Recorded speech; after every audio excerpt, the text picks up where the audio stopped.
Bonjour à tous, c'est NatFreeJS. Bienvenue sur ma chaîne. Vous êtes au bon endroit si vous venez de débuter en JavaScript, HTML et CSS. Lorsqu'on commence à suivre des tutos sur le net, on ne comprend pas toujours quels sont les logiciels à utiliser. On se dit qu'il y en a trop, qu'il y a trop de choses, et comment ça se fait qu'il n'y a pas qu'un seul logiciel qui fait tout. Et là, ce n'est pas le cas, et on verra dans ce tuto le minimum de logiciels qu'il faut installer pour bien débuter. Premièrement, il vous faut un navigateur, voire deux, car votre application web peut marcher sur l'un et pas sur l'autre. Étant moi-même sur Windows, je vous conseille ces deux-là, Chrome et Firefox. Sur Mac, vous avez forcément Safari, donc installez également les Chrome et Firefox. Pourquoi Chrome? Car c'est le navigateur le plus utilisé dans le monde et sa partie développement mobile est la meilleure à mon avis, étant donné que Android c'est fait par Google. Forcément, si ça marche Chrome, ça marchera sur Android. Pour Firefox, sa partie développement pour CSS est super pratique. Par contre, il y a des choses qui fonctionnent sur Chrome et pas sur Firefox, d'où la nécessité de vérifier sur les deux navigateurs. Idem pour Safari, mais sur Windows, on peut plus installer la dernière version de Safari, donc il n'y a pas d'intérêt à installer une vieille version qui n'est plus à jour. C'est sur votre navigateur que vous verrez le rendu de votre code, et c'est également sur le navigateur via la console que vous verrez les bugs. Cette fameuse console est accessible par la touche F12, on verra après comment l'utiliser. Deuxièmement, il vous faut un éditeur de code et je vous conseille fortement d'utiliser dès à présent Visual Code Studio ou VS Code pour les intimes. C'est ici que vous allez coder vos lignes, que ce soit dans n'importe quel langage. Il supporte tout et il est gratuit et plein de fonctionnalités. Par contre, il fait un peu peur lorsqu'on l'ouvre pour la première fois, mais sachez que vous n'allez pas utiliser toutes les fonctionnalités. Les avantages de VS Code, c'est que c'est l'IDE la plus utilisée, IDE voulant dire Integrated Development Environment, soit environnement de développement. La plupart des tutos sont faits avec cet IDE. Si vous prenez l'habitude de l'utiliser dès à présent, vous ne serez pas choqué quand vous verrez des tutos l'utilisant. L'intérêt de VS Code, c'est qu'il permet l'ajout d'extensions, comme dans Chrome. Ça permet d'ajouter plein de fonctionnalités très pratiques. D'ailleurs, juste après, je vous montrerai les plus importantes à installer. Troisièmement, quand on veut tester un bout de code, on n'a pas forcément envie d'ouvrir VS Code, car ce dernier nous oblige à ouvrir un nouveau projet, donc à créer des nouveaux fichiers, dans notre cas au minimum un fichier HTML et un fichier JavaScript. On utilisera donc pour cela un éditeur de code en ligne. J'utilise personnellement JSBean pour tout ce qui est test de JavaScript. Je peux mettre un bout de code et ça donne le rendu directement en temps réel, et il donne également accès à la console pour voir nos erreurs. On peut également tester toute une interface avec nos fichiers HTML, CSS et JavaScript sur JSFiddle. C'est plus pratique que JSBean dans ce cas-là. Par contre, il ne remonte pas les erreurs JavaScript. Un autre éditeur en ligne qui est très utilisé, c'est CodePen. C'est plutôt pour les tutos que vous trouverez en anglais. C'est comparable à JSFiddle et également, il ne nous fait pas de retour sur les erreurs. Je pense qu'avec ça, vous avez tout ce qu'il faut pour bien débuter vos premiers programmes en HTML et JavaScript et CSS. Deux autres logiciels qui seront obligatoires à installer plus tard, lorsque vous serez déjà bien familiarisé, c'est Git et GitHub, ainsi que Node.js. Mais pour le moment, on ne va pas en parler. Où trouver tous ces logiciels? Bon, pour Chrome, je ne vais pas vous apprendre, vous allez sur Google, obtenir Chrome.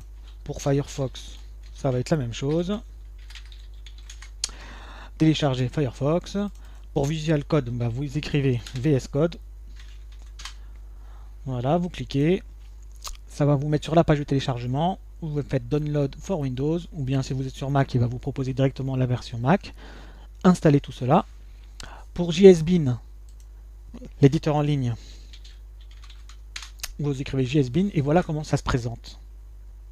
Ici, vous avez accès aux différents fichiers. Donc si vous voulez modifier du HTML, écrire du HTML, c'est ici. Si vous cliquez dessus, il s'enlève. Et c'est en temps réel, par exemple. Bonjour, vous voyez que ça apparaît directement ici dans le output. Output, c'est le rendu final. Bonjour NetFreeJS. Si le HTML ne vous intéresse pas, vous l'enlevez. Vous avez aussi la partie CSS, par exemple, body. On va mettre background color. Par exemple, green. Voilà, ça nous a directement mis notre background green instantanément. Donc si le CSS ne vous intéresse pas, on l'enlève. Si le rendu ne vous intéresse pas, on l'enlève. Mais il reste le JavaScript et la console, et c'est peut-être la partie que vous allez le plus utiliser. On va écrire un petit programme, une petite boucle. For let i égale 0, ai inférieur à 11, i++. console.log. Alors console.log, ça permet d'afficher un texte dans la console, et ici on va afficher le i. Donc normalement ça devrait nous mettre un i qui s'affiche de 0 à 10. Donc pour le lancer, vous faites run, on a directement tout qui s'affiche ici. Voilà, vous pouvez modifier n'importe quoi, vous faites un petit coup de clear pour effacer tout, run pour faire tout fonctionner. Et on voit aussi les erreurs. Par exemple, si je mets, on va oublier de mettre le let ici, peut-être qu'il va nous déclarer une erreur, on va voir. Non, donc il ne déclare pas d'erreur, donc on va faire une autre erreur, par exemple que i+. Voilà, syntaxe erreur. Une accept token, il manque quelque chose ici, puis il nous fait un petit surlignement en rouge pour nous dire qu'il y a une erreur. Et donc il ne peut pas exécuter le console log. Voilà, il manque semi-colon, il nous met par exemple. Allons voir maintenant JS-Fiddle. Donc JS-Fiddle. Donc c'est à peu près les mêmes interfaces, hein. Vous avez le HTML ici, le CSS, le JavaScript, le rendu final. Par contre, là je suis obligé de faire run à chaque fois si je veux tester quelque chose. Par exemple, bonjour NatFree.js, on n'a rien dans Result ici. Il faut que je clique sur Run. Voilà, bonjour NatFree.js. Par contre, si on fait un peu de JavaScript et qu'il y a une erreur, par exemple console.log i n'existe pas, donc il devrait me faire une erreur normalement. De toute manière, on n'a même pas de console, donc on va rien voir. Il ne se passe rien de particulier. Voilà, donc on ne voit pas nos erreurs. C'est pour ça que pour tout ce qui est plutôt JavaScript, j'utilise JSBean. Allons voir CodePen maintenant. CodePen. Un des avantages de CodePen, c'est qu'il a un moteur de recherche pour voir à peu près tout ce qui a déjà été codé grâce à lui. Donc par exemple, si vous voulez voir comment faire un slide, vous cliquez sur Slide. Vous verrez pas mal de slides qui sont proposés. Par exemple, on va cliquer sur celui-là. Donc vous voyez, c'est à peu près comme JSFiddle, hein. Vous avez la partie HTML, la partie CSS, la partie JavaScript, le rendu final en bas. Et là, c'est comment faire cet effet slide, par exemple. Voilà. Passons maintenant à Visual Studio Code. Donc comme vous le voyez pour la première fois, vous voici comment ça apparaît. Donc ça paraît un peu complexe comme ça, mais en fait c'est très simple. Ce que vous allez faire, premièrement, c'est installer les extensions qui vont vraiment vous simplifier la vie. Donc on va commencer par exemple par le mettre en français pour ceux que ça intéresse. Donc tout ce qui est extension, vous verrez, c'est ici. C'est celui-là, le petit carré, vous cliquez dessus, et là vous avez une liste de plein d'extensions. Nous, par exemple, on veut le mettre en French, donc dans Rechercher, vous mettez French. Langage pack, bon, elle est déjà installée. Donc vous cliquez ici normalement sur Installer. Une fois que c'est installé, vous allez dans Configuration, Commande palette, et là vous mettez, bon c'est déjà affiché, mais Config, Configure Display Langage, vous cliquez dessus, vous choisissez maintenant votre langue anglais ou français, donc là on va mettre en français. Il demande de redémarrer, on dit OK. On attend un petit peu, et voilà maintenant notre Visual Code en français. Après, il faut savoir que la plupart des gens disent de s'habituer à l'utiliser en anglais. Après, c'est à vous de voir ce que vous préférez. Autre extension sympa, Bracket Pair Color as Height. Bon, je le dis pas très bien. Donc, ça sert en fait à colorier vos parenthèses et vos accolades.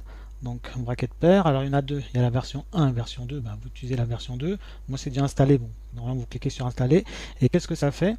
Et ben, ça change la couleur de vos parenthèses. Lorsque vous avez plein de parenthèses imbriquées ou de crochets, et ben, ça vous permet de les différencier. Voilà, là par exemple, c'est le bloc violet qui est dans un bloc jaune. C'est vraiment très pratique. Autre extension très pratique, Color Highlight. Alors celle-ci, pareil, vous cliquez dessus, vous mettez installer. Donc qu'est-ce qu'elle fait exactement? Bon, on va ouvrir un fichier déjà, ouvrir un dossier. Comme ça on va faire le test. On va l'appeler test. Voilà, bon, on n'existe pas. On va faire nouveau dossier. Voilà, test. On le sélectionne. On va créer un fichier par exemple CSS, style.css. Et par exemple, je vais mettre une couleur dans mon body, background color. Et là, je choisis par exemple la couleur blue. Et bah, ça va me faire un petit carré qui me donne la couleur. Et c'est vraiment très sympa qu'on a plein de couleurs et tout ça pour se repérer. Color brown par exemple. Et ça s'affiche également dans vos fichiers JavaScript si vous mettez du code couleur. Ça va surligner dans la couleur. On va mettre un code couleur par exemple. Alors FFF, Voilà, ça nous met en blanc. Si j'avais mis 000, ça va nous colorer tout en noir. Donc ça, c'est vraiment très pratique. Autre extension pratique, Open in Browser. Alors, je vous montre déjà comment l'installer. Donc vous prenez celui-là. Pareil, hein, vous l'installez. Donc il sert à quoi celui-là exactement? Revenons dans les fichiers. Alors pour créer un fichier, vous avez vu, hein, là c'est mon dossier qui s'appelle test. J'ai plein de trucs qui s'affichent. Là je veux créer un nouveau fichier, par exemple index.html.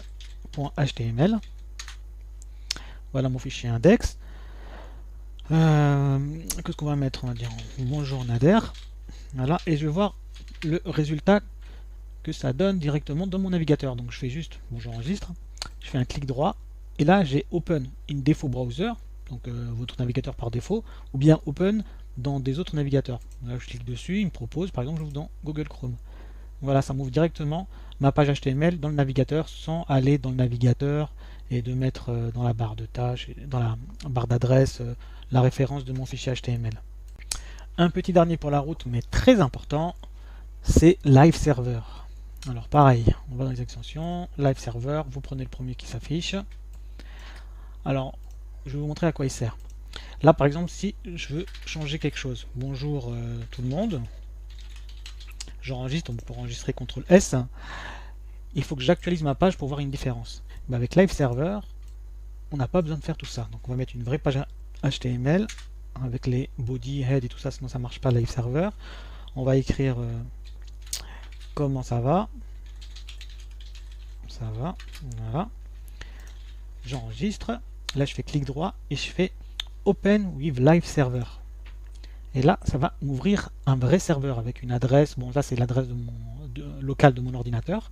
Et l'avantage, c'est que si je fais une modification ici, voilà, je mets plein de points d'exclamation et que j'enregistre, ça me change en temps réel. J'ai pas besoin d'aller actualiser la page à chaque fois.